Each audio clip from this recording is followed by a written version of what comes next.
with all of the issues related to the many which bring us here tonight. So we're very pleased to have you with us.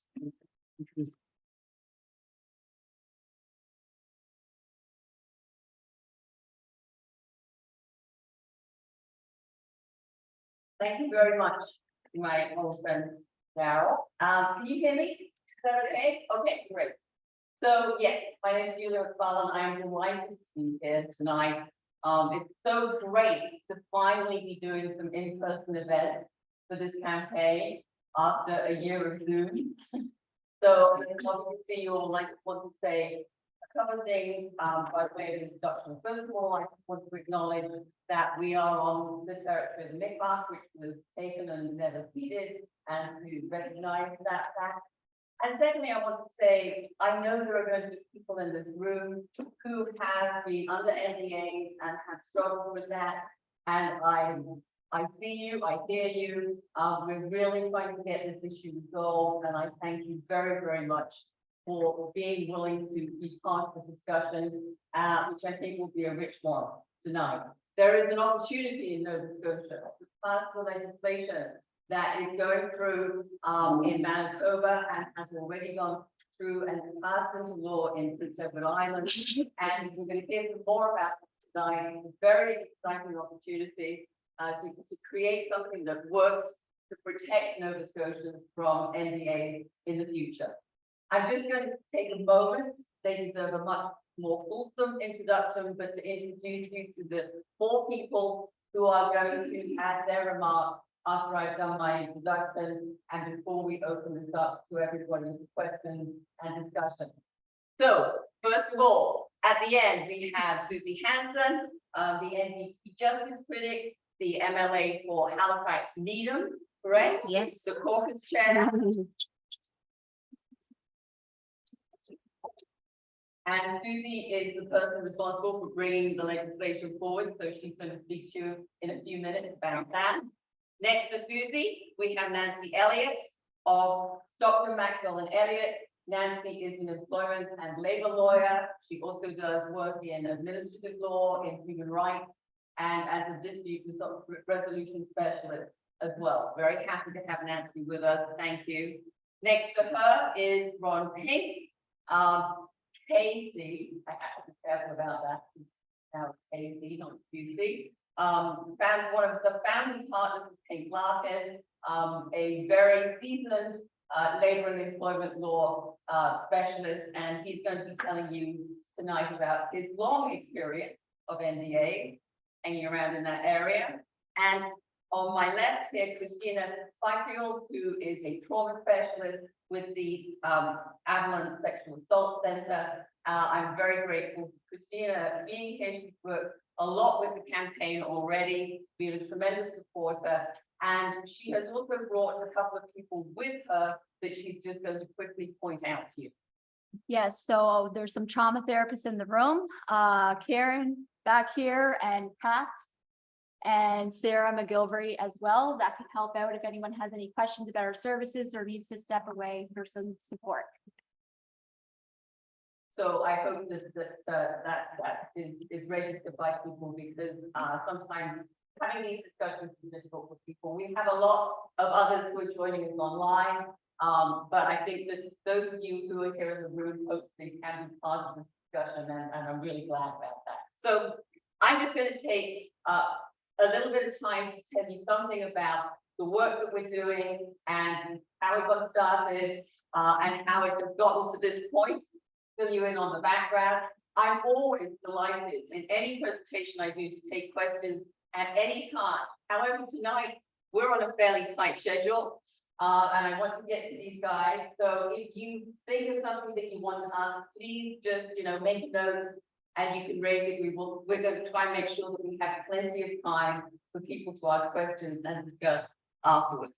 So this story began with myself and Zelda Perkins meeting in a very serendipitous way. I had been aware of Zelda and the work that she's been doing to raise awareness of NDA and their harmful impacts for a long time. But what I hadn't realized was that she was, like me, a Brit, UK. And so in January 2021, we met on Zoom, as all the best people do, of course. And we immediately connected and realized that we had a shared passion to work on this issue. Zelda was the first woman to break her NDA with Harvey Weinstein. She was the woman who jumped first. And she is fierce and determined, just as you would expect somebody who did that to be. We also found that we shared a very strong commitment to the idea that whereas both of us have had our lives blown up by NDAs, Zelda and I were, relative to so many people that this happens to, fairly privileged. We were both people with an education. We were able to stand up for ourselves to a certain degree. We're both white women, and yet we still, each of us, found the experience of being affected by an NDA to be incredibly traumatic. Zelda, because she was under her NDA for 22 years, I think, before she spoke out. And this, of course, was what led to the unmasking of Harvey Weinstein. And for me, I didn't sign an NDA, but very briefly, I, first of all, was in litigation as a survivor of sexual abuse against the Anglican Church. That was when I first realized that they would ask me to sign an NDA. And I walked into the first Avalon conference saying, there is absolutely no way I'm signing an NDA, don't even ask me. And then a couple of years later, and they didn't. A couple of years later, I discovered that my university, the University of Windsor, had given a non-disclosure agreement to a faculty member who had been terminated for serial harassment of students for many, many years. The case I knew a lot about because these students had come to me and we had gone to the president, who had done all the right things, suspended this person, had a formal investigation, and then terminated him. So we were thrilled until I started to get phone calls from other law schools in other countries saying, this guy, he's just applied to us for a job from the University of Windsor. Why would he have left? He was a tenured professor. And the penny dropped and I realized he'd been given an NDA. So I spoke the truth. And without going into the details, speaking the truth led me to then be sued for defamation in another country. And eventually I resigned and discussed with the University of Windsor, who were more interested in protecting that individual than they were in protecting me, which I know is an experience that people who've been through this in this room will be able to relate to. So when I say that NDAs blew up our lives, we have been there, and that is what gives us this passion for doing something about this issue. So what are non-disclosure agreements? Just to make sure everybody is on the same page. It's an agreement in a contract where one or more parties agree not to disclose information that's designated as confidential to third parties. And typically in NDAs, and I have a vast collection of them now, I've been collecting, this is to any third party. There's usually an exception for a doctor, a tax advisor, or a lawyer. But after that, we see very little in the way of exceptions. So people are often typically told they cannot speak to family, colleagues, a therapist, and so forth. And what is designated as confidential? Everything is designated as confidential, and often in a way that is sufficiently vague that even if it's not really clear, the people who sign these agreements feel that they are bound to say nothing. And there is just so much fear and intimidation that results. An NDA is indefinite. I've actually even seen an NDA that claims that it binds the successor of that person, which I'm sure is unenforceable, but hey, give it a go, huh? And what happens mechanically here is that the victim or the plaintiff is required to promise silence in order to protect their own privacy. And this is something that I think is commonly poorly understood. And it's important that we enhance public understanding of this point, because often, almost always, plaintiffs or victims want confidentiality for themselves. They don't want their names out there. But an NDA is different. An NDA says you can only have confidentiality if you promise confidentiality to the perpetrator, to the organization, so that it has to be reciprocal. That is the problem. And non-disparagement clauses, just a quick note on these. Some of you here probably will have also signed non-disparagement clauses. I call them the evil cousins of NDAs, because in some ways they're even worse. They say that it is for the other party to decide if you say anything whatsoever that might be disparaging. This isn't even an objective standard as we usually have in terms of legal truth. The University of Windsor asked me repeatedly to sign a non-disparagement clause, and needless to say, I did not, otherwise I wouldn't be standing here today. So how do they cause harm? They place a permanent gag on people. They protect an employer's reputation and the career of the perpetrator. They exploit structural inequities, and I want to say a few more words about this because it is so clear as we've been gathering information, and we have also a data partner who's collecting survey data, as well as the personal stories and testimonies that the campaign is collecting. It is so clear that people who are already vulnerable are further disadvantaged and disempowered exponentially by the use of NDAs. And that might be because they don't understand what they're signing, because they don't have legal representation, or it may simply be, as I'm going to explain, a factor of their vulnerability to all kinds of issues around harassment. So, for example, we are seeing NDAs not only where there has been sexual harassment, which is what everybody thinks of, that's the Harvey Weinstein example, but also frequently where an employee complains about racial or anti-Indigenous racist discrimination. That complaint is then met with, here is a severance agreement and here is your NDA. And I think it's really important to recognize how often that's being buried.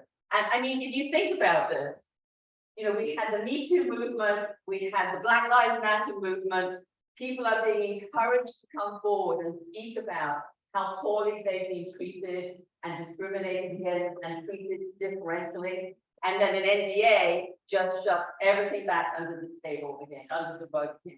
So it is completely undoing what seemed to be the advances that we might have made through those movements.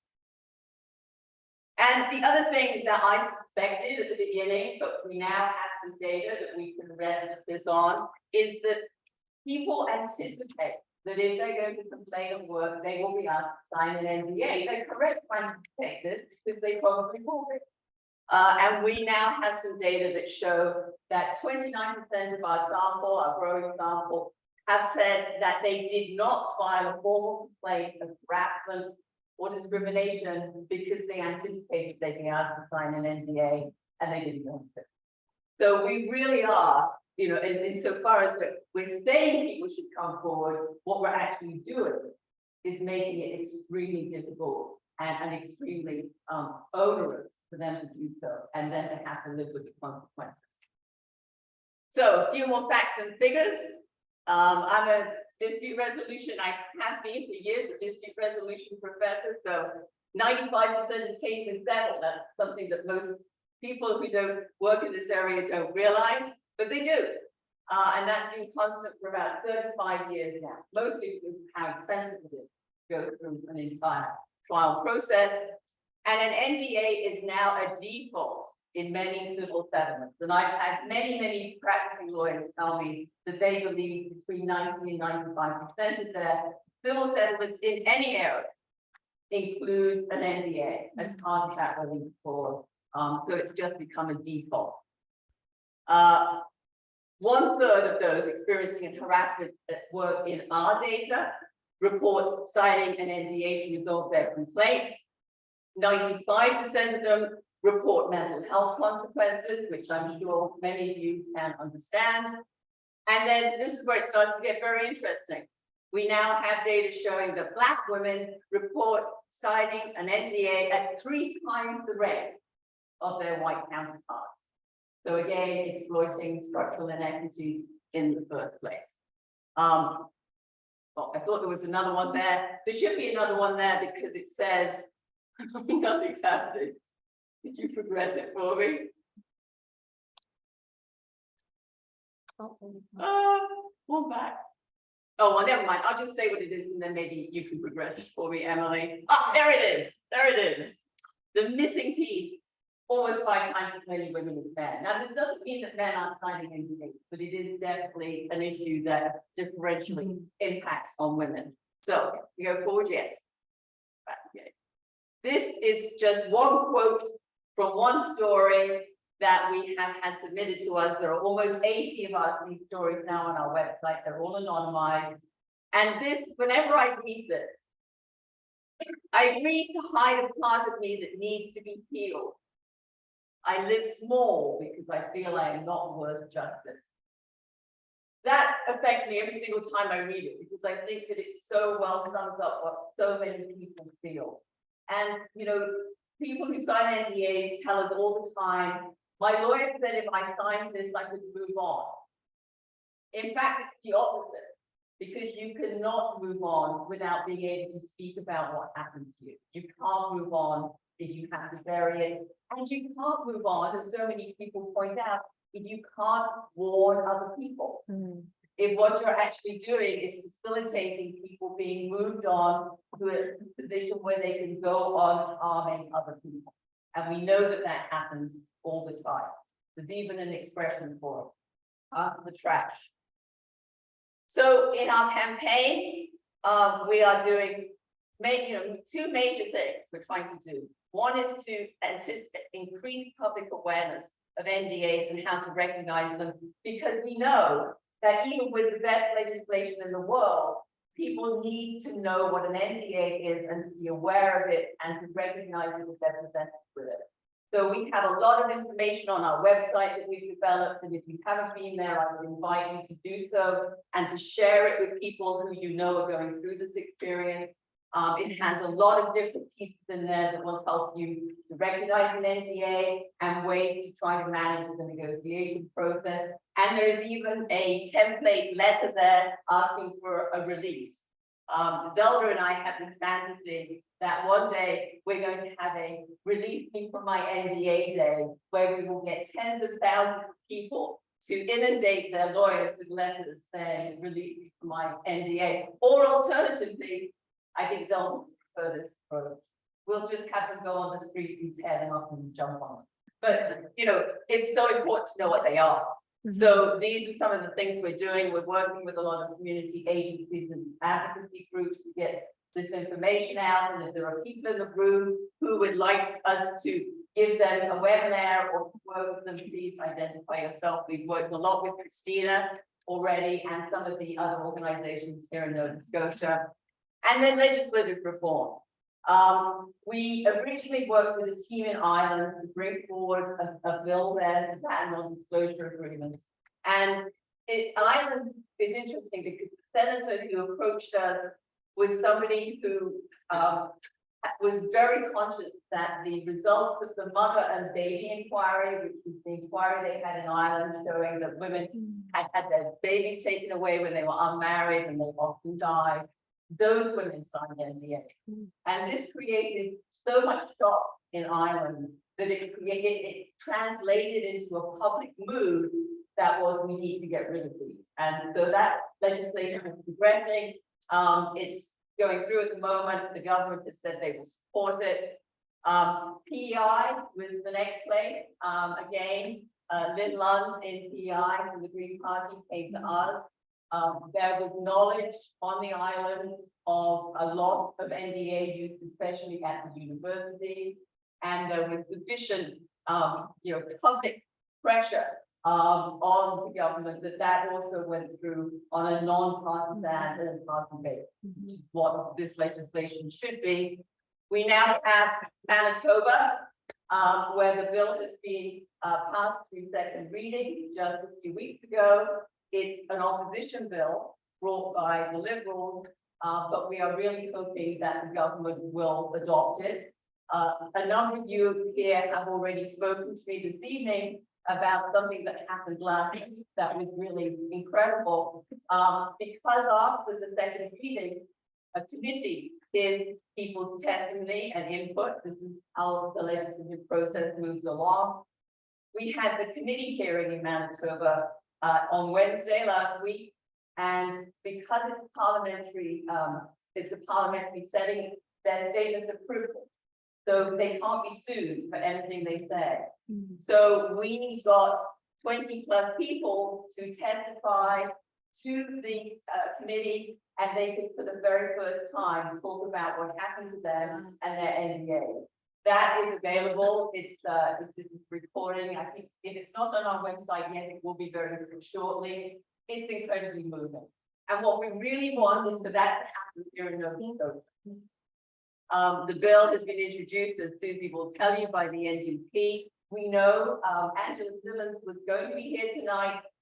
She is the Justice Critic. She is fully in support of this bill. So the party that we need to get on board here are the PCs and get Premier Houston to do something with his apparent regret over Hockey Canada that's more than just performative, and that would mean passing this legislation.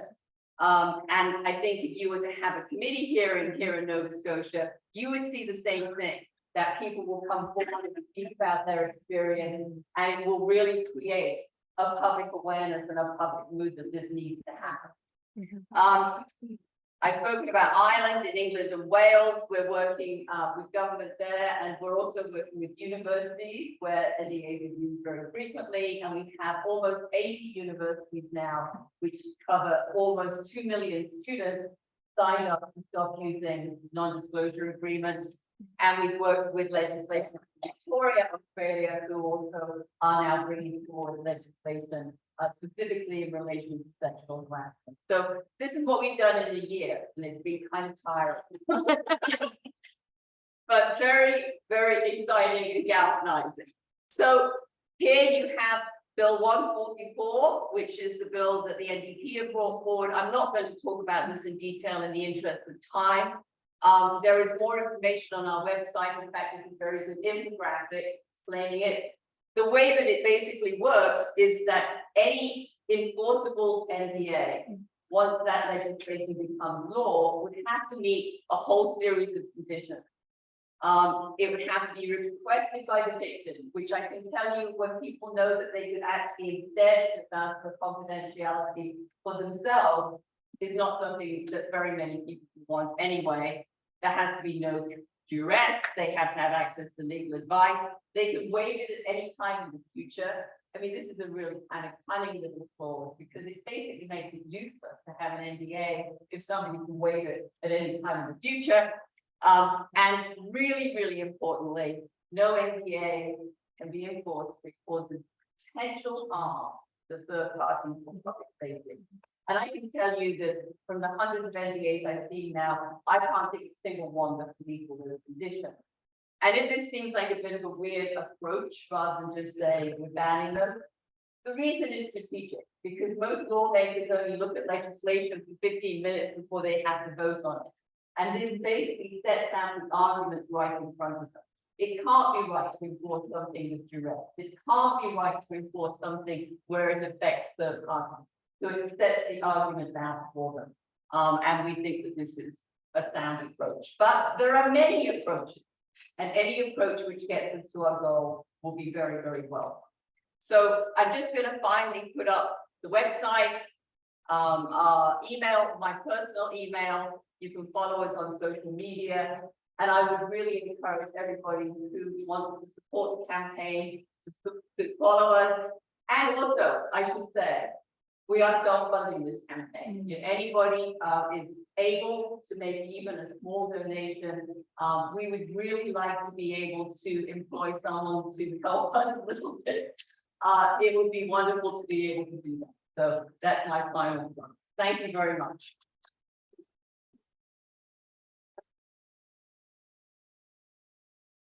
Thank you so much for the opportunity to speak on this. And I want to recognize and thank the other panelists and the moderator. And I'm going to listen to some more conversations in a little bit, but as well, Julie Macfarlane, your presentation this evening highlighted the many harms that come from the misuse of NDAs.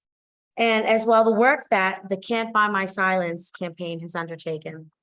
The misuse of NDAs is something that we have been discussing at length on the floor of legislature this year. And I want to provide an update on these conversations. We at the NDP caucus have celebrated the PEI law that was passed. That province has become a national leader on the issue, and our bill was inspired by the PEI legislation. Nova Scotia should take PEI's lead and pass our own bill immediately. Our bill was intended to be the first step in ending the harmful practices associated with NDAs in Nova Scotia, and it seeks to regulate both the use and the content of these agreements. Our leader, Claudia Chender, introduced this bill in April of this year, Bill number 144, which is sitting on the order paper as we speak. We really appreciated how PEI depoliticized this issue. It was an opposition party's bill that all parties worked together to enact into law in the best interest of the people of that province. We had hoped a similar collaborative approach could have evolved from that, and this should not be a political issue. When asked, the Minister of Justice, Brad Johns, told us in April that we recognize at the department that it is certainly something that's being abused in the system and the impacts of it. The minister also told us that he anticipated coming back in this fall sitting with a piece of legislation on this issue. We followed up with the Minister of Justice just last month about when could we expect this piece of legislation. The government has changed its tune, and Minister Johns now says that it's not a priority right now, as well as this premier of this government.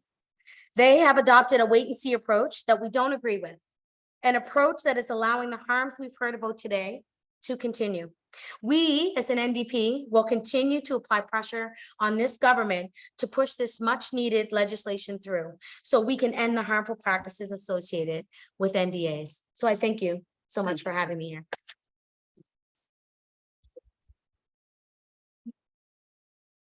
And see. Thank you. So my experience with NDAs has been as a lawyer representing employees in grievance arbitrations, employment matters, and human rights complaints before the Human Rights Commission. So I am one of those lawyers who has been faced with telling my clients that you'll need to sign an NDA or we won't get a settlement. And I agree with Julie that it's endemic. It's in every case where there's a settlement. It almost always calls for confidentiality, non-disclosure, non-disparagement, however it's worded, but it's very much a gag order on the person who's experienced bad things. It's also a gag order on the respondent. Usually you can get reciprocal NDAs, but they're in every case. And when I first started thinking about legislation that would restrict the use of NDAs, my concern was that it would actually mean that we wouldn't be able to settle cases as easily. I'm a big believer in alternate dispute resolution. Alternate dispute resolution has a lot going for it. It gives complainants control over the process and certainty in the outcome. It gives, it often achieves a better result than litigation. And from a lawyer's perspective, we know how difficult it can be to go through a case, to face cross-examination. And quite often it's very difficult to be successful in harassment discrimination cases because you need evidence, you need solid evidence to put before and to prove your case on a balance of probabilities. And so I struggled with that question. Will we still be able to come to reasonable settlements?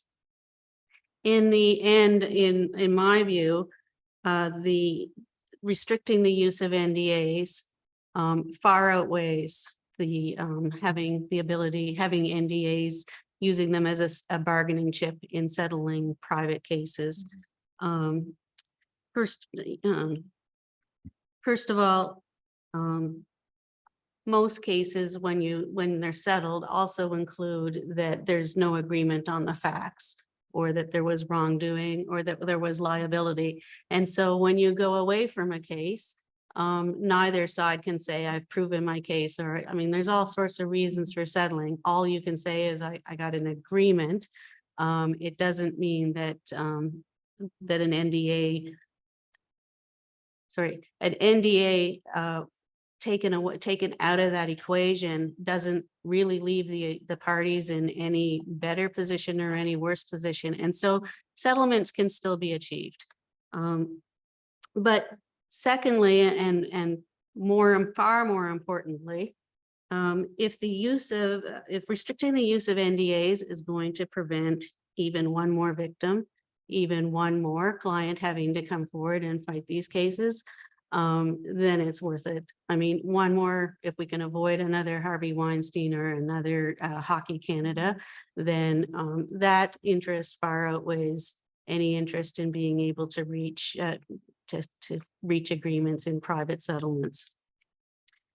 But thirdly, I think the reason that NDAs, restricting the use of NDAs is important is that it's another method of raising public awareness about harassment, discrimination, and how prevalent those issues are in our workplaces. Our legal system is set up to deal with cases on a case-by-case basis, a complainant or respondent. And we deal with them on that basis, and we'll be doing that for a long time to come. My belief is that to really deal with harassment and discrimination in the workplaces, we need a cultural shift, and we need to deal with these issues on a societal basis and a systemic basis. And with everything being done in private and behind closed doors, we're not understanding the extent of the problem. We're not understanding the harms that are caused to people. And we're not having the discussions that we need to try and address these issues. And so, you know, the Me Too movement was the start of the discussions. Restricting the use of NDAs may be the next step in the discussion. And a natural step in bringing the problems to the forefront. And so I do see there are some questions to still about whether restricting NDAs is the best move. But when I look at the benefits, in my view, they far outweigh what can be achieved by not restricting them.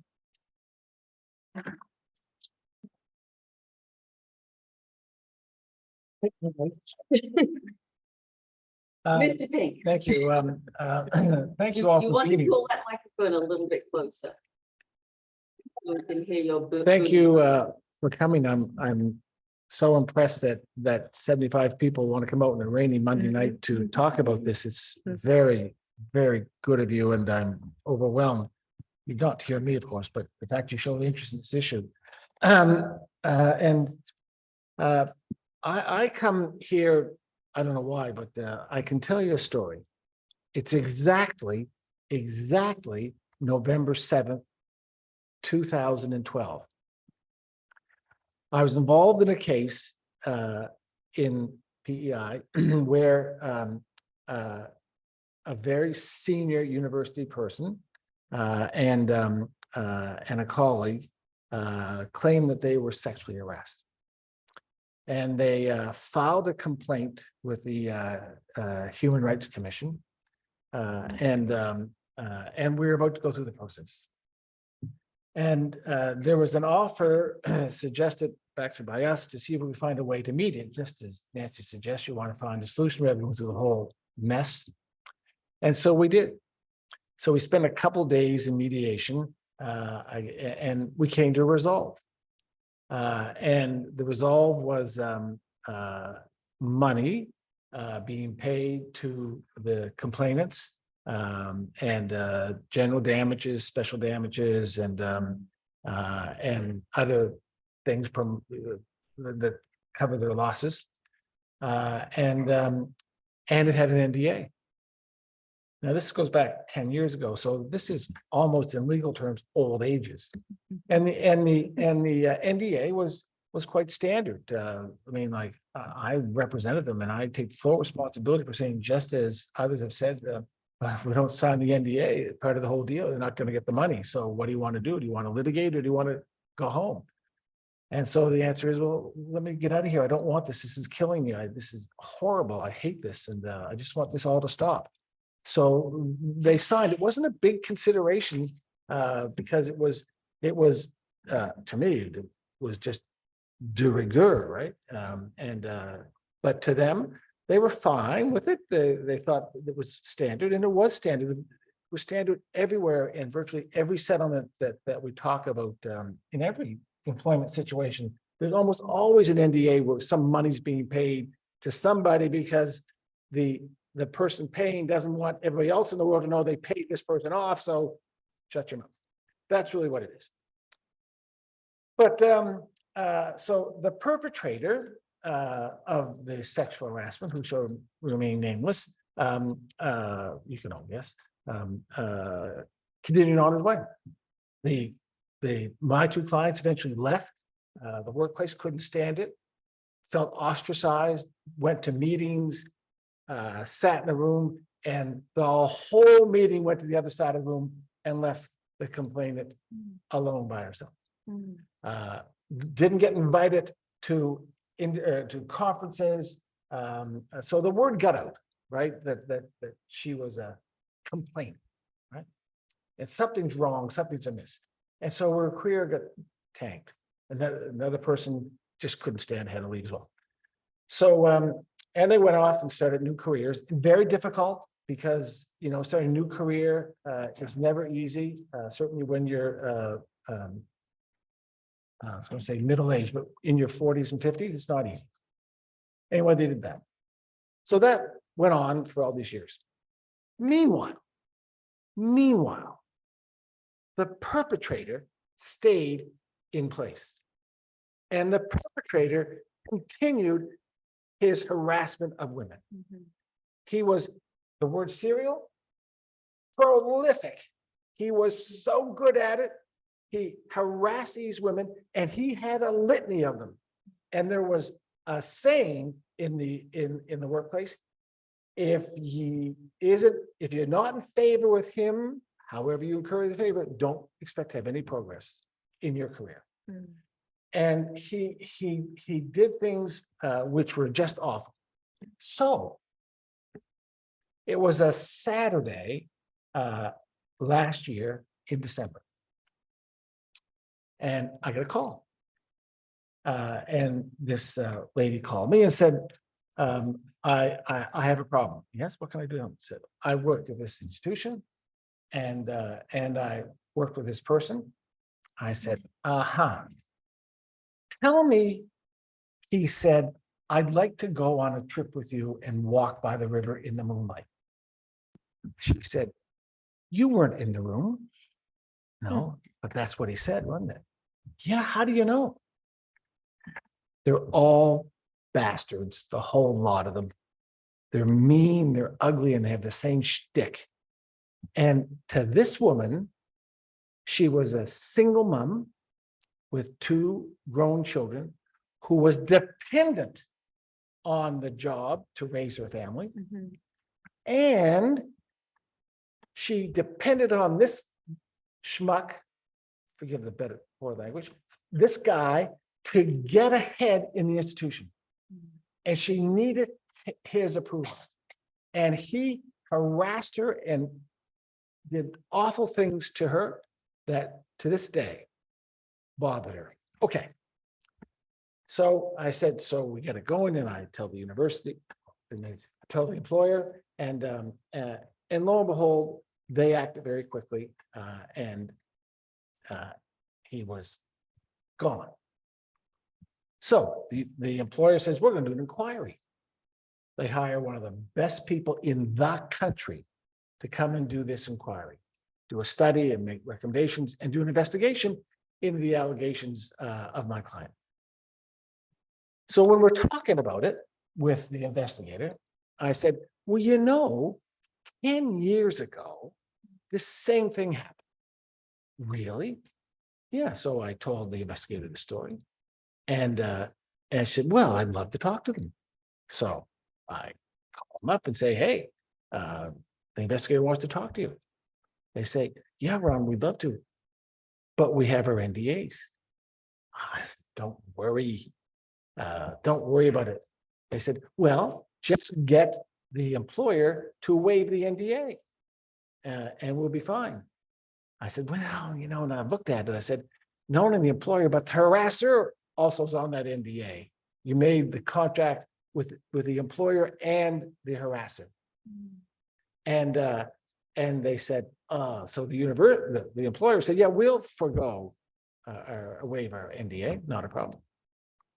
But the harasser, no way. So what happened was these two complaints that from 2012 started to talk about it. And the more they talked about it, it brought them right back to where they were in 2012. All the bad memories, all the bad feelings, all the sicknesses, they had to go back to see their therapists. They had to go back and relive, get all the files. It was just awful. And it brought it all back up again. Not that it ever was far in the recesses of their mind. They just had blocked it off. And now they said, oh, that's why I didn't get invited to that conference to speak. And all these things go on, all the effect of having left their employment, but being unable to explain it, not even to their family. Never disclose it to their family or their loved ones. Nobody. And so, because they couldn't get the harasser to forgo the NDA, they couldn't testify or speak to the investigator. And there's no way around it legally except with a real fight and an expensive fight that they say, what do I want to do that for? Like, really, it's too expensive. I don't really want to go through all this. So what I heard in my experience from my clients, not mine personally, is just what Julie says. They have lived this harm for those last 10 years, and the inability to express it to anybody is what's killing them, literally making them sick. And they say, what do they think we're going to do? Stand on a soapbox on the street corner and say all sorts of bad things? We're not going to do that. But just the inability to even discuss it with a friend or a colleague, or to write about it in some academic journal in some way to express the harm that's caused not only by the sexual harassment, but by the dampening effect of the NDA. The NDA, my fault, was a killer. It's harmed them, and it continues to harm them 10 years after the event. And that's the problem with NDAs. Now, the legislation in PEI is wonderful, except it's not retroactive. It's only prospective. Had it been retroactive, we would have been fine. Couldn't make it retroactive. Okay? Had it been, and it's a terrific piece of legislation. My only problem is it didn't protect my clients, which is a problem. And I think that that as a matter of public policy, I've never tested this. Nancy, you may know better than I. But is it a matter of public policy that you could take a case of breaching an NDA where there's a subsequent harassment by the same individual to protect other people and say a court should waive the NDA because it's a matter of public interest that this has to be ignored and dismissed in light of the circumstances of the case. But again, to do that takes a lot of time, effort, and money. But there's something out there that has to happen. So I just think that the way that Julie described it to begin with is exactly what my clients have felt, exactly the words they would use to express it. And these NDAs, largely in sexual harassment cases. We see NDAs all the time in commercial disputes or in confidential information in businesses. They don't want that stuff disclosed. I understand that. I think that's fair in business. Those things are secret, leave them secret, and no one wants to be harmed by the improper disclosure of that information. We're not talking about NDAs of that nature. We're talking about NDAs of a personal nature, which has caused harm to an individual by way of largely, in my view, sexual harassment or improprieties by mean, ugly men. That's what I said. Thank you.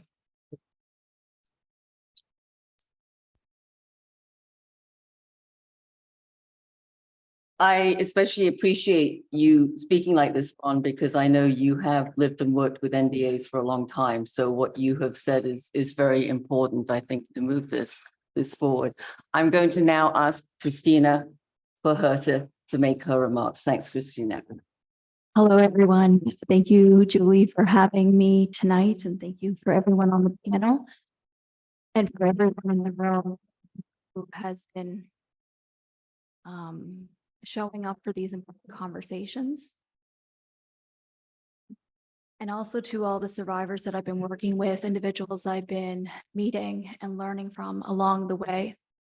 And also to Claudia for back in the spring of getting Bill 144 on the table and continuing to get behind this.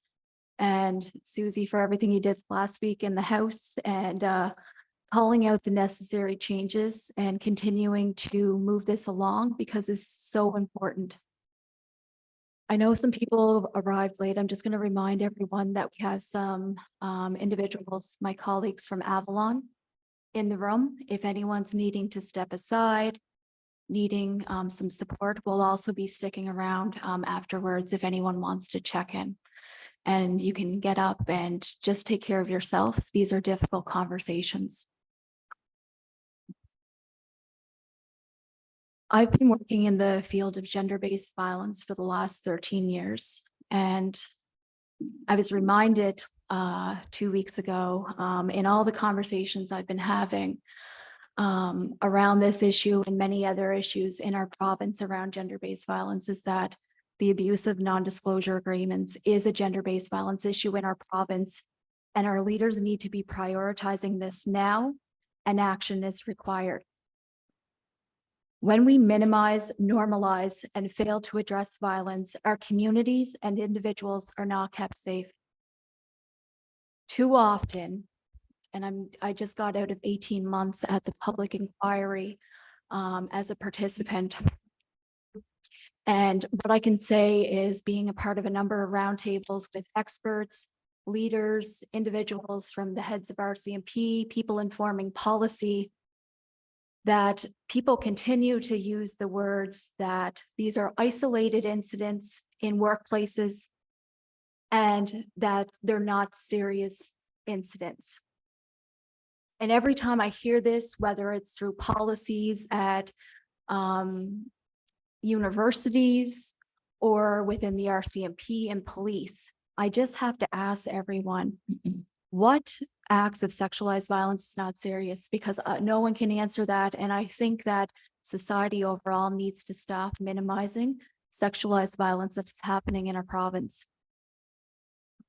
And are we integrating any of the learnings from cases involving Harvey Weinstein, Larry Nassar, and recently in our province, the sexual violence from the perpetrator of the Nova Scotia's April 2020 mass casualty events, where for many years, racialized and marginalized individuals in our province experienced sexual violence from the perpetrator, and that continued to remain in a silo and isolated, and many people were impacted.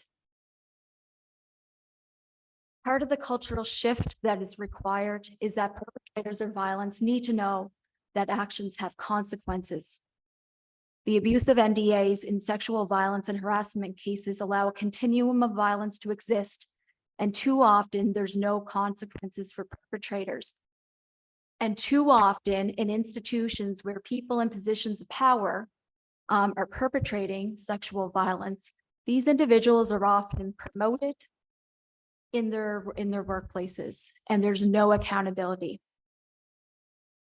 The violence stays in a silo in private, and survivors are silenced, and more individuals are harmed and impacted.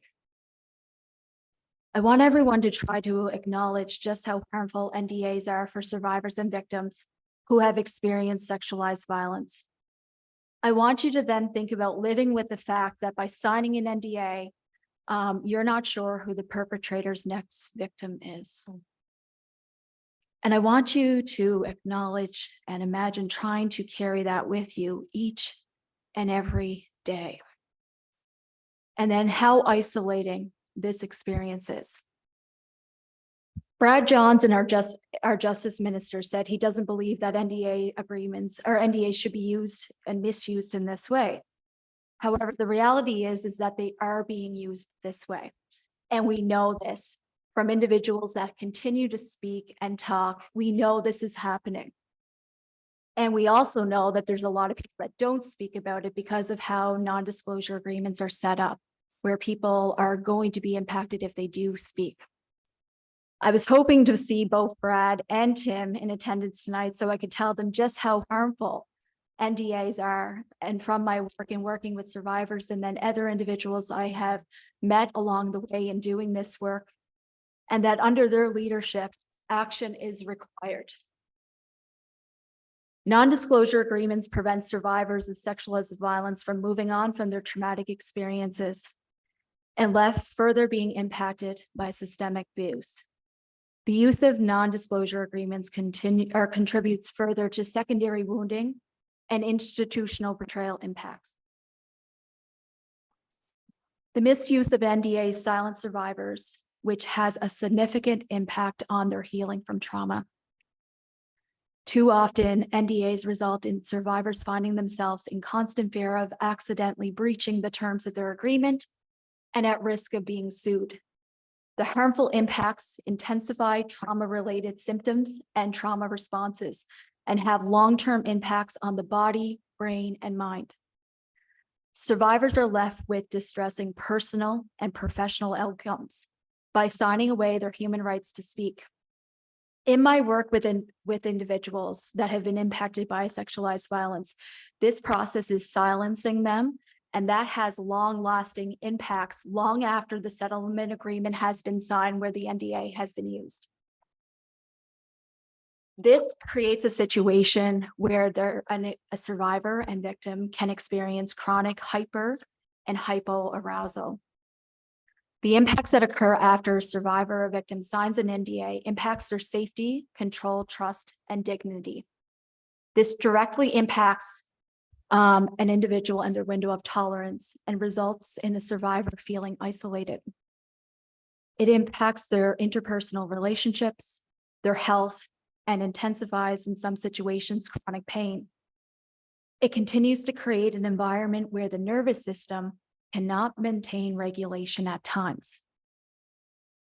A traumatized brain shuts down each time a person is triggered, every time they feel vulnerable and threatened. And I just want everyone to take a moment now and to think about what happens when an individual who's tied into an NDA then sees through the media what has just recently happened with Hockey Canada. Can you acknowledge how potentially triggering this is for individuals that are tied into NDAs, and seeing how that when we don't deal with sexualized violence perpetrators that use sexualized violence against victims and survivors, where that leaves the individual, right? And how often that it's not an isolated incident, that the harms and impacts continue. Guilt and internalized shame can result in the most damaging impacts with potential lifelong consequences spreading throughout many or most of an individual's life. Those who experience sexual abuse are at risk of internalizing shame due to the humiliation of experiencing one of the most invasive forms of human violation, joined with sexual assault myths that question and blame victims.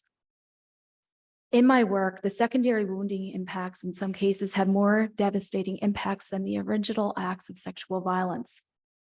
The use of non-disclosure agreements leaves survivors repeatedly feeling blamed, doubted, and re-victimized. Institutional betrayal refers to the wrongdoings perpetrated by an institution upon an individual dependent upon that institution, including failure to prevent or respond supportively to the wrongdoings of the individual who's perpetrated the violence. The use of NDAs is a further betrayal and continues to allow the systemic abuse to happen, and the betrayal becomes deeper, leaving a survivor to experience more intense trauma symptoms and responses. We need to continue to name that this is a gender-based violence issue impacting many women and gender diverse individuals in workplaces, marginalized and racialized individuals. Our leaders in our province, institutions, and employers need to stop protecting perpetrators and institutions' reputations. We have a responsibility to survivors to change the response to sexual violence and harassment by eliminating the misuse of non-disclosure agreements. The use of NDAs is deeply embedded in our culture and built into our hierarchical structures of institutions. We have a collective responsibility to protect, support, and provide safe spaces for survivors. I'm asking everyone in this room who is in a position of power and trust to use your voice in moving Bill 144 forward and to put pressure on our Conservative government. I'm also asking everyone else to use your voices to be informed advocates, to continue to get educated, and to be informed as we move forward with this. And as you leave this space tonight, finding ways to bring this back to your workplaces, to your networks around what is required here in our province. Action is required now, and survivors deserve better.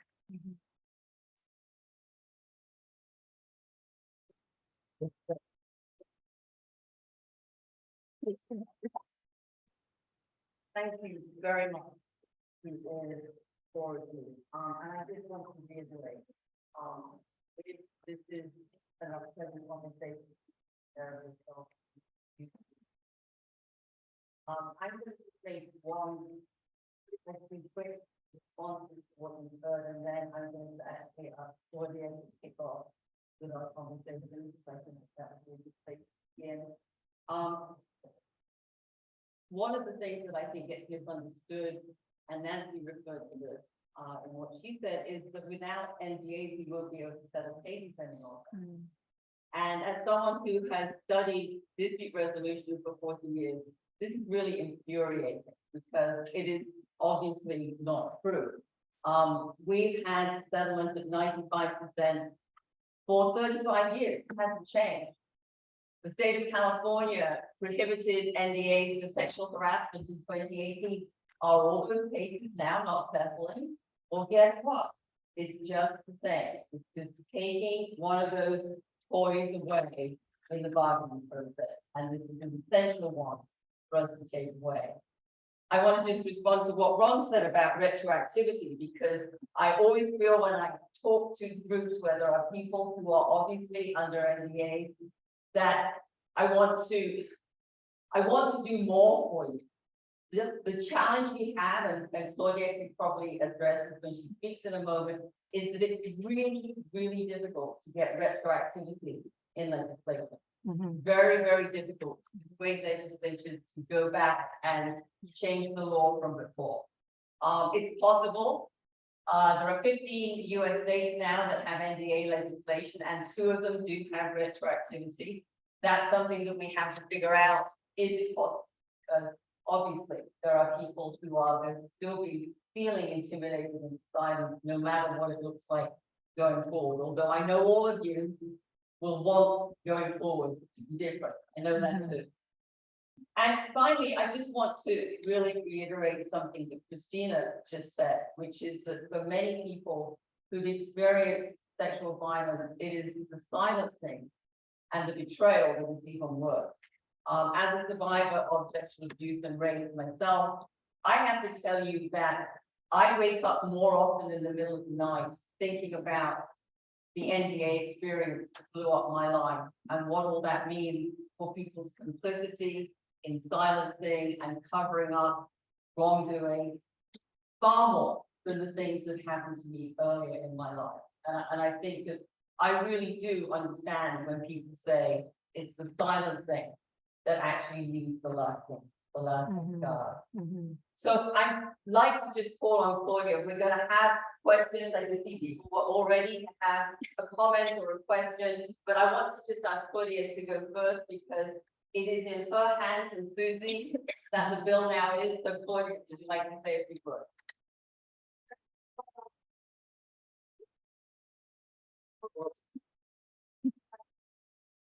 Yeah, do we have any portables? Okay.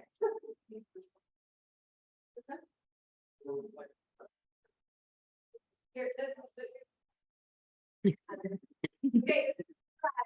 okay. Tell me if I pass later. Yeah, I listened with really great interest to this panel, and I think it really highlighted the reality of the situation, the challenges and the opportunities. But I want to, I guess, say, reiterate the point that we heard from Nancy, which is that this is a real, and I think from all the panelists, but this is a really structural situation. And so that's a challenge. I think it's particularly a challenge in the legal community in terms of sort of buy-in for this idea. As I think both of you highlighted, I think, Ron, you said this is de rigueur. Like you don't, I think lots of lawyers don't even think about it. This is just a part of the settlement. And that notion that you can't get a settlement if you don't have this. But the opportunity as a legislator is to pass a piece of legislation that actually makes a significant structural change. And I think that the presence, the ubiquity of NDAs in these environments is really sort of a codification of the patriarchy. I think it is. It's just, there was a time when we didn't need it because people were sort of naturally intimidated enough. And now that people aren't naturally intimidated enough, we need to codify that in law. And so this is an opportunity. And I think the reason that Suzy and I and our colleagues are honored to sort of take this fight to the legislature is that it's really an opportunity to make a very significant structural change. And so we are trying to do that. It's an uphill battle, but I think pressure works. And so I think we're hearing two different stories from the government, as I think Suzy highlighted. So we have the Minister of Justice who said, we're going to bring legislation. And then the Minister of Justice said, it's not a priority for our government. And then the media pressed the Premier and he said, oh, well, it's obviously very important. And so what you can read from that is, we know we should do it, but we don't want to. And that's kind of a good political opportunity, I would say. That's how I need to look at things. And so I would say that for those of you who, are inspired by this and want to contribute, please make your voices heard. And Julie has lots of, I'm sure, ways to do that. You can certainly contact us, but we are not the ones you need to convince. It really should, I think, be directed directly at the government. And thank you so much to Julie for the work that you do. And tiny tidbit is that one of the people that Julie and Zelda have worked with very closely in the States at the federal level is a woman named Julie Roginski, who was involved in the Roger Ailes case with Fox News, who happens to be my cousin. And we had sort of fallen out of touch, as you do with distant cousins, and then sort of reconnected around this particular issue. And so, so it also has a personal dimension for me. It has, I think, as a woman, a personal dimension for me. And yeah, I'm also thrilled to see so many people here. And thank you, Julie. Thank you very much. I'm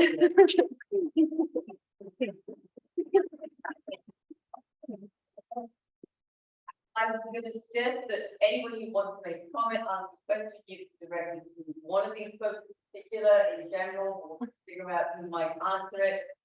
So anybody like to answer the question, raise your hand. So that's the basis for the answer. So you talk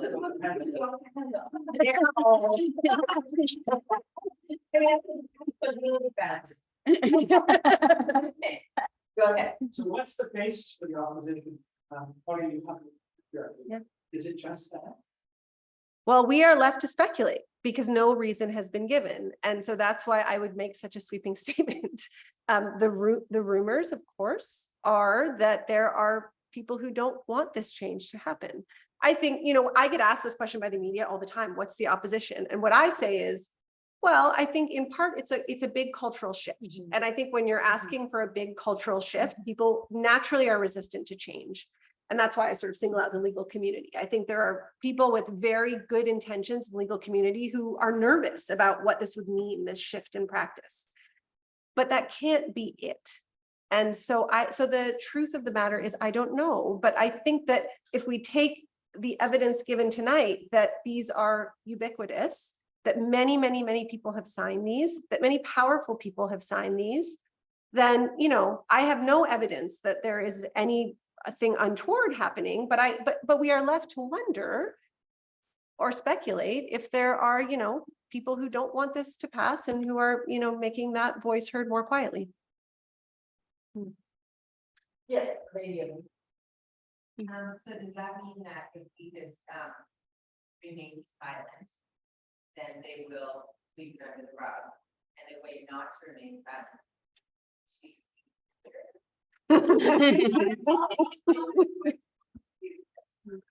Twitter. Yeah, that's you, Julie. What do you think? Well, I think that there are a variety of issues. One of them is just go to our website, we've got a template letter that you can adapt to send to your MLA. The more that those get sent, the better, and they do eventually take notice. It's true, Really yeah. do get a lot of those letters, and I think that would make a really big difference. I think social media is hugely important. You know, certainly for the campaign, we have used it a great deal, and I think that that can really, you know, it amplifies the issue. I think that, you know, we are open as a campaign to any idea that anybody in Nova Scotia might have to try to put some pressure on the premier, to try to put some pressure on the PC. You know, we will work with you to find a way that works for Nova Scotia and for Nova Scotians. And I think that, you know, one of the things that seems to me to be so important here is that it is banning NDAs is not only recognizing the patriarchy and recognizing the pervasiveness of gender-based sexual violence. It's also about recognizing that NDAs further marginalize people of color and Indigenous people, and that they are receiving, you know, the brunt force of so much of what's being done to silence people. And I think that that is a really important point to be making and to be bringing forward. And, you know, I'd like to talk to anybody who has ideas about more that can be done here. Put pressure on the previous. Yes, the lady here. Claudia and Susie, timeline. Our fall, are we in the fall? Yeah, we're in Session of the legislature will wrap in the next 2 days. So nothing will happen this session. So we will reconvene in the spring. Little plug for a legislative calendar, which Nova Scotia doesn't have, so we don't know when. But at the pleasure of the premier, we will have 30 days notice and we will reconvene in spring sometime. And so that will be the next opportunity. Unless the House is prorogued, which it probably isn't, it will still be on the order paper. So this bill exists. And so the push is to get the bill to the next legislative step. And so, yes, I think pressure directly on particularly progressive conservative MLAs and the premier is the way to go. I started that one other idea. Some of you in this group will have worked as well on. And I think what you heard tonight from Ron and Nancy is really important. Because you know, I certainly know, having worked for years and years in the legal profession, they're not so keen on change. But you heard two very forthright statements here from very experienced employment lawyers that these are bad. They need to go. Ron, I think you described them to me the other day as an affront to justice. And so, you know, write to your lawyers, ask them to get on side, because one of the things that is flowing down the legislation is the governing party's fear of upsetting the legal profession. That's always happening. 100%. Right? So you need to talk, if you know lawyers, talk to them. Because what I found is that many lawyers don't even realize the kinds of things that we've been talking about tonight. They make the settlement, they leave, they never see the client again, and it's months or even years later that people are still suffering. So they need to know about that. So someone else, lots of people, goodness me. Okay, the lady over there with the hat. I'd like to ask any of the members, any of you guys tonight, to talk a little bit about a law that's passed in Winnipeg, making certain that members of the union not sue any of the human rights in Canada for this. That's you. But people go to over and over and over and over again. I'm talking over again. And these these unions, regardless, whether it's, somebody has died or retired, or the board, they got the two reps, I'm just lucky that I managed to work in the industry that I'm in for 30 years. So regardless of who leaves these positions, I'm still the person to go. And the amount of gaslighting, and the amount of flying monkeys that happen in particularly small provinces like ours, because there's 5 times women that sign these NDAs, and the ones who refuse to. What happens is when the big guys, the really rich guys, that I can't afford, you, Mr. But the people that I. Yes, we're doing Absolutely. Right. And many of your lawyers over and over again. And in Nova Scotia, what happens with one whistleblower? Not one. It is systemic that in my industry alone, you speak up and never work. So when nobody speaks, whether it's non-disclosure or non-disparagement, and our premiers deeply connected with the industry that I'm involved in, and the potential of it bringing billions and billions of dollars to our small province. If people continue to be hurt in the industry that I'm in, and union reps failed, who now sit on boards where also, I mean, it's so small. The people that are hurt, the level of ostracism, and then the level of betrayal by your colleagues. It's taken me a really long time to, I don't even know what I would do, other than simply understanding why. I don't speak for some of these NDAs, and other people continue to get hurt, continue to be gasted, continue to watch this thing grow into lining predominantly, consistently white male. I'm going to bring a question. I don't know whether it's a question, but I think no. But you're raising a really important issue about and small ones. And there is no such thing as non-disparagement. Everybody knows, but look at the other way they go, and that can be the other way. But I think it's worth spending a moment, and maybe I can ask either Suzy or Claudia to respond to this. I'd be interested in you guys too. What we have seen in the work we've been doing is that unions are consistent. And certainly, that was my experience, my own experience, many other people. Yeah. So what can we do to pressure unions to change their mindset? Judy, you're dying to say something. Yeah, I'm not dying. Yeah. It's easier. It's the right to say something. I don't know it. My name is Judy Haven, and I'm one of the co-sponsors of this meeting that I represent an organization called Equity Watch here in Nova Scotia. And I'm very grateful to this woman, and I'm going to speak to her, since we adjourn or whatever that's coffee. One of the things is I just like to thank Julie and Zelda because we got in touch with them about a year ago, and we became more understanding, and we started to know about it by my son, is because we actually have a webinar series, a monthly webinar series that's free for anybody, and we have leaflets to that, where we featured Julie coming on and explaining about NDAs and what was really going on, and Zelda as well. It's quite an interesting webinar, and you can still see them on our site. As for the union, the trade union movement, as a former professor of industrial relations, I can tell you now that here at Equity Watch, we're starting a new project, and our project is trying to help unions to up their game in human rights. Because one of the things that we know is because of the decision of the Supreme Court of Canada last year, the Harassment decision, it now could call upon unions to pursue human rights complaints of their members, but only those members might have lost the Human Rights Commission, but now it's incumbent upon unions to up their game. Start this project in this way. I just welcome anyone here, because I'm sure you all live here, and 99% of you live here in the province. I'd ask you to give us a call or to get one of our leaders back to find out the kinds of things that we're doing, both on the NDA question, but also human rights issues here in the province.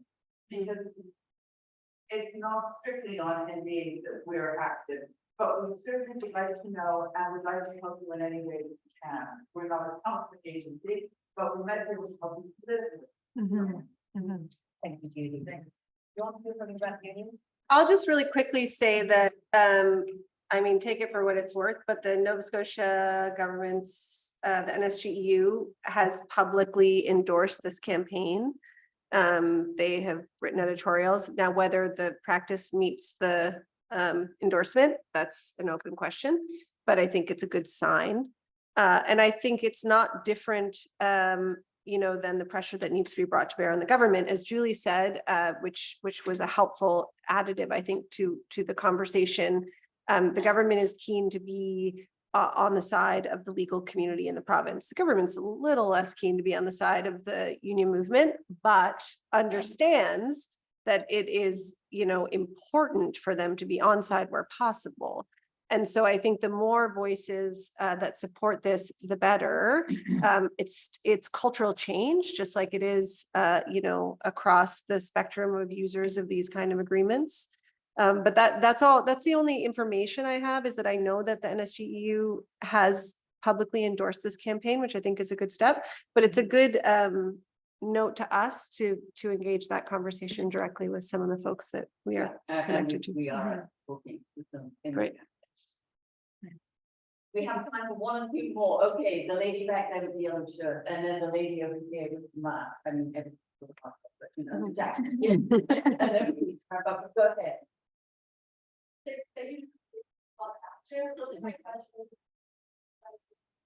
So they are doing my institution and I pitch to get rid of this. And they agree. They say, okay, sure. Let's take the name of people. So the respondents, do they have, perspective, do they have the right or any right to say actually we have to give up the NDA? Where is that coming from? Yeah, what is the response? How do they get enforced? Yeah. Right. I mean, one of the reasons, the main reason that the campaign is aiming for legislation is that we have, both myself and Zelda, worked on voluntary pledges with organizations and with universities and so forth, and they're better than nothing, but legislation is what we really need. So I would say that it's the first step, and if you're interested, we've got all kinds of wording for pledges that we can share with you. We've been working a lot, as I said, with universities and student unions in particular. But I think that, and what we have at the moment is in the UK is a system where the student unions are having to monitor exactly what we're talking about. Are they still doing it? It's not perfect. It's better than nothing, but that's why I think legislation is the model that we really want. But if you would like to talk about wording that I can offer you, and I think that is another way that everybody here can think about being active, is to put pressure on whatever organization you work in. Because the thing that you really have to be clear about is that no one comes with clean hands. You know, sometimes I talk to an organization or an agency and I can see that they're really uncomfortable because they have given NDAs, they've used them in the past. And what we have to say is, you know, this is about going forward. There's nowhere that's clean. This is about turning the page and going forward. And we hope releasing everybody who used to be under, who has already been under the NDA. I was calling from Hockey Canada for weeks and weeks and weeks on end on media. So I think that's really important. They're going to have done it. Don't let the shame that they did it mean to go to investment. That makes sense. And then the lady over here in the bottom. Yeah, great. So you're referring to some like big level. Is there a reason for that? Is it just like practical one or? Right. The reason it's not really tactical, in fact, it's really hard work. A lot of provinces and territories. But in Canada, it's the provinces that set most of the employment regulations for individual employees. We're also talking to the federal government about something that will cover federal government employees, because you better believe that they're using information in the federal government as well. So that conversation is also going on, and I think that's very important, but that's how we're going problem by problem. And I'm just going to do one more question to that. I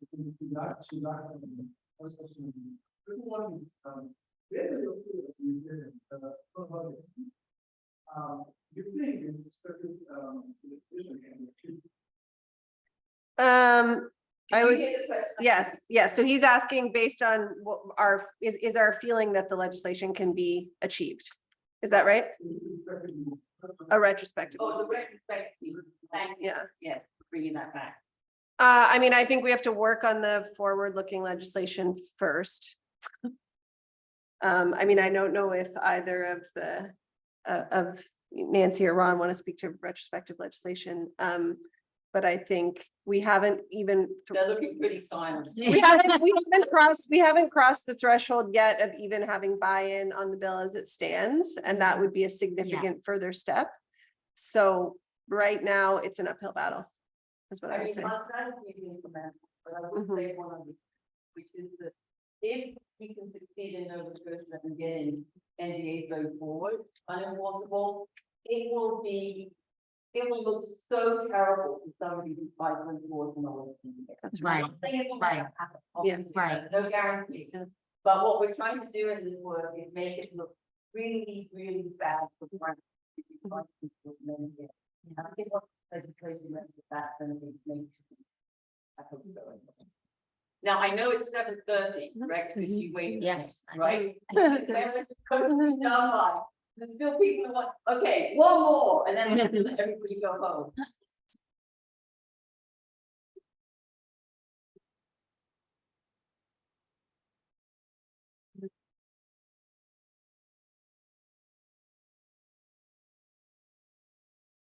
Mhm.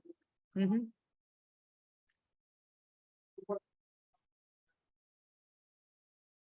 Uh-huh.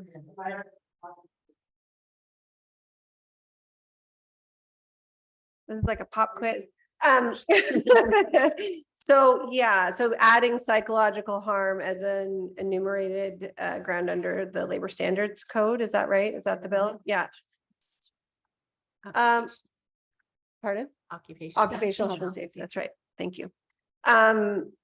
See, when I'm with like real practicing lawyers, I gotta really be at my toes.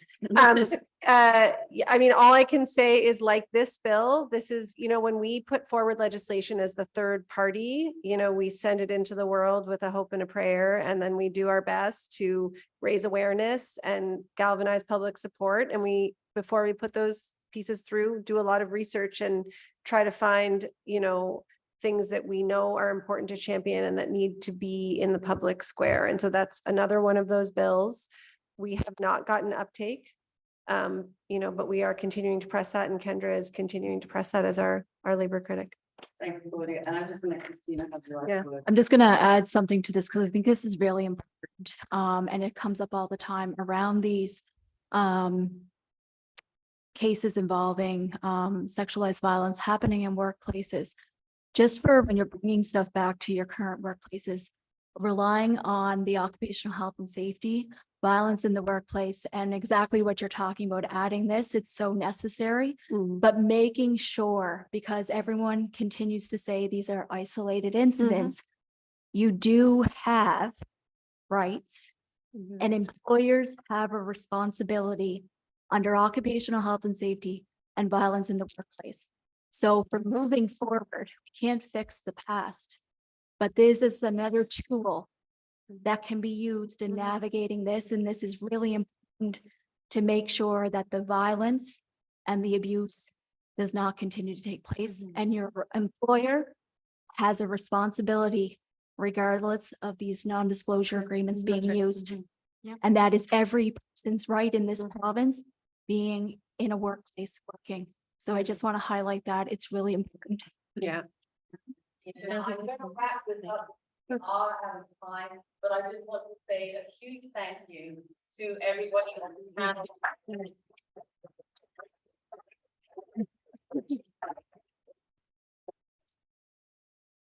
All of the work that you've done, in fact, maybe even more than you realized when you first listened. But we are here to support you and to help you move this forward. So please get in touch. Please look at the website. And thank you so much, everyone, for being here tonight. Thank you. Very nice meeting you.